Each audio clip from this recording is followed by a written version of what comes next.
যুদ্ধে ব্যবহৃত বিধ্বংসী গ্রেনেড আর ল্যান্ডমাইন পাওয়া যাচ্ছে মাত্র 25 টাকায়, বিস্ফোরক ককটেল মাত্র 15 টাকা। শুনতে অবাক হলেও মিথ্যা নয়, তবে এগুলো বিধ্বংসী কোনো অস্ত্র নয়, সবগুলোই পিঠার নাম। এমনই শতাধিক পাহাড়ি নামের সুস্বাদু পিঠার সমাহার সাজিয়ে বসেছেন শিক্ষার্থীরা। মঙ্গলবার বগুড়া সরকারি আজিজুল হক কলেজ চত্বরে দিনব্যাপী গ্রাম বাংলার ঐতিহ্যবাহী পিঠা উৎসবের আয়োজন করা হয়। কলেজের 23টি বিভাগ ছাড়াও রেড ক্রিসেন্ট, স্কাউট ও বিএনসিসি সহ বিভিন্ন সংগঠন পিঠা উৎসবে অংশ নেয়। সাধারণ শিক্ষার্থী ও দর্শনার্থীদের ভিড়ে মেলা প্রাঙ্গণ কানায় কানায় ভরে ওঠে।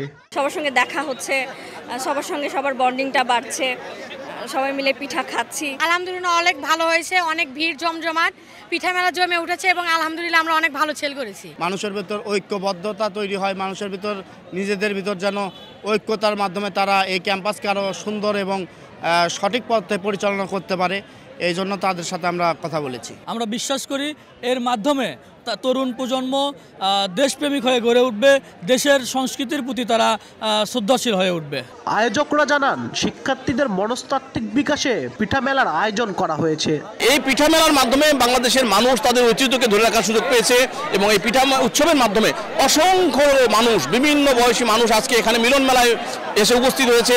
তার পিঠা কিনছেন, পিঠা দেখছেন, তাদের ঐতিহ্য সম্পর্কে জানতে পারছেন এবং তারা সমৃদ্ধ হতে পারছে এই ডিজিটালাইজ যুগের ক্ষেত্রে।